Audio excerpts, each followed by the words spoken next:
This is what happened when I took credit for something that God did. And this was about 6 years ago. God freed me from a 22-year alcohol addiction, and He took anxiety and depression at the same time. And it took taking a step of faith, but when He took it from me, I didn't have one craving, desire, anything. I could be around a group full of people and not have one desire to drink or anything. And I had quit 100 times on my own probably and fought cravings and desires the whole time until something really good or really bad would happen, and I'd use that as an excuse to start drinking again.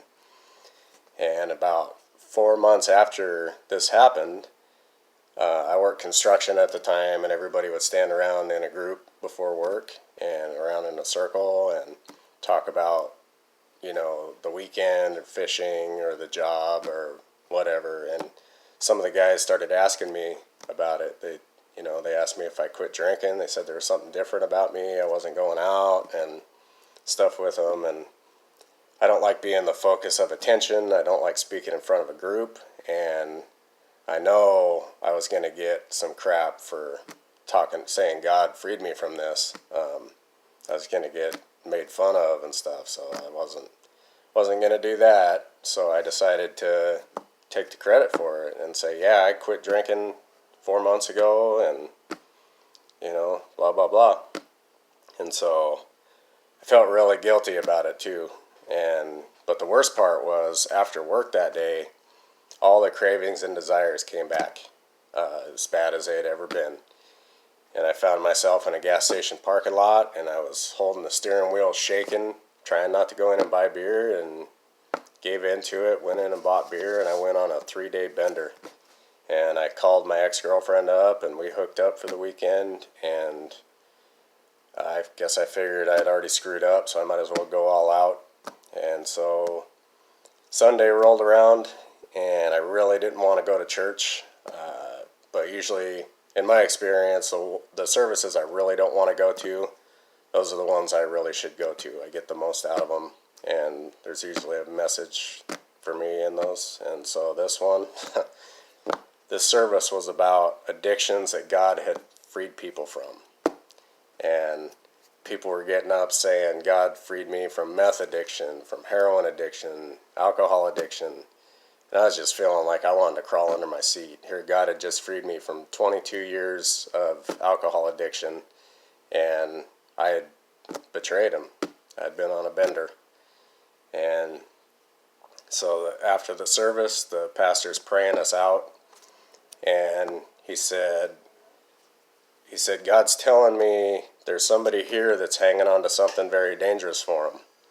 And I can't tell if He's saying it's an addiction or a relationship, but please don't leave here without talking to me. And I knew that message was for me.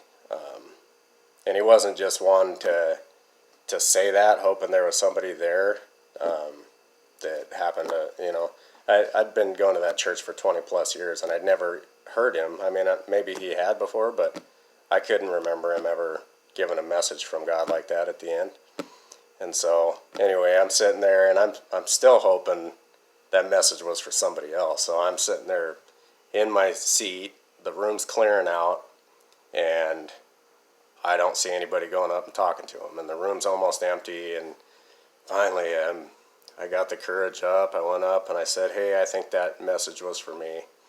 And he said, oh, good. I'm glad you didn't leave here without talking to me. He said, now, I couldn't tell if God was saying it was an addiction or a relationship. And I said, well, that's because it's both. And I told him the story and how God had freed me from it. And here I'd betrayed Him and been on a bender. And he said, well, I didn't even tell you the worst part. He said, if you hang on to this, God says you're going to be lost for years. And so I broke down and then started crying, said, I was sorry to God, and He prayed for me, and I prayed. And ever since that day, that was almost 6 years ago, I haven't had one craving or desire. But I also, whenever I'm talking about it, I always say God took it from me. I never have taken the credit since then and said that I quit on my own. I'll never do that again. I learned my lesson. I think when God does something like that, it's not just to make our life better. It's so we'll tell other people about it. He wants a relationship with every person. That's why he's here. So he wants us to tell others about it. So that's about it. Well, thank you for watching and have a great day.